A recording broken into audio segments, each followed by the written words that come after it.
ശ്രീതുവിൻ്റേത് combo നാടകമെന്നാണ് Nandana nominate ചെയ്യുന്ന സമയത്ത് കാരണമായി പറഞ്ഞത്. അപ്പോൾ സായി നന്ദന സിജോ കോംബോയോ അല്ലേ?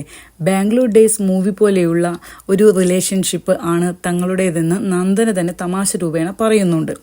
അഭിഷേകുമായി ഒരു കോംബോ പിടിക്കാൻ നന്ദന പലപ്പോഴേ ചെറുതായി ശ്രമിച്ചിട്ടുമുണ്ട്. അതിനെക്കൊണ്ട് ഗുണം കിട്ടും എന്നുള്ളതുകൊണ്ട് അഭിഷേക് എതിരഭിപ്രായം അധികം പ്രകടിപ്പിച്ചിട്ടുമില്ല. ഇതൊരു സീരിയസ് കോംബോ ഒന്നുമല്ല, ജസ്റ്റ് ഒരു നേരം പോക്ക് പോലെ പറയുന്ന തരത്തിലുള്ളതാണ്. നന്ദന വൈൽഡ് കാർഡായി വന്നയുടനെ ജിൻഡോയുമായി ചേർന്ന് ഒരു കോംബോയ്ക്ക് ട്രൈ ചെയ്തതാണ്. എല്ലാം തമാശ രൂപത്തിലാണെങ്കിലും സായിയും സിജോയും നന്ദനയ്ക്കൊരു വീട് എന്ന ഒരു സ്വപ്നം നന്ദനയുടെ മനസ്സിൽ ക്രിയേറ്റ് ചെയ്ത് വെച്ചിട്ടുണ്ട്. അതേ സിജോ അമ്മ വന്നപ്പോൾ ഞാൻ പൈസ എടുക്കണോ അമ്മേ എന്ന് ചോദിക്കുന്നുണ്ട്. നന്ദനയോട് ഓൾറെഡി പൈസ എടുക്കാൻ പ്രോത്സാഹിപ്പിച്ച ആളാണ് ഇത് പറഞ്ഞത് എന്ന് ഓർക്കണം.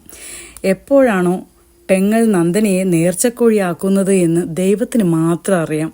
ഇനി അഥവാ ഇവരുടെ പെങ്ങൾ സ്നേഹം സത്യമാണെങ്കിൽ അപ്പോൾ നന്ദനയ്ക്ക് കോംബോയെ ക്രിട്ടിസൈസ് ചെയ്യാൻ എങ്ങനെ സാധിക്കും അല്ലേ? ഈ കോംബോയൊന്നും ഒരു പ്രശ്നമുള്ള കാര്യമൊന്നുമല്ല. മനുഷ്യന്മാർ എവിടെയുണ്ടോ അവിടെ നല്ല വൈബുള്ള ആൾക്കാർ തമ്മിൽ ഒരു സ്നേഹം അല്ലേ, അതൊരു ഓട്ടോമാറ്റിക്കലി ഒരു കോംബോ അവിടെ ഉണ്ടായിത്തീരും. അതാണ് സത്യം. ബിഗ് ബോസ് ഒരു ഗെയിം ഷോ ആയതുകൊണ്ട് തന്നെ ഗെയിം സ്ട്രാറ്റജിയായി മത്സരാർത്ഥികൾ കോംബോ മനഃപൂർവ്വം ക്രിയേറ്റ് ചെയ്യാറുമുണ്ട്.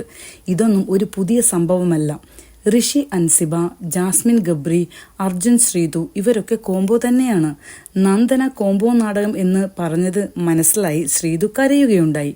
കോംബോ കളിച്ചാൽ സ്വാഭാവികമായി മറ്റു മത്സരാർത്ഥികൾ അതെടുത്തങ്ങ് ഉപയോഗിക്കും. എനിവേ, അർജുൻ ശ്രീതു കോംബോ വേറൊരു വീഡിയോ ആയിട്ട് നമുക്ക് ചെയ്യാം. Okay, bye bye.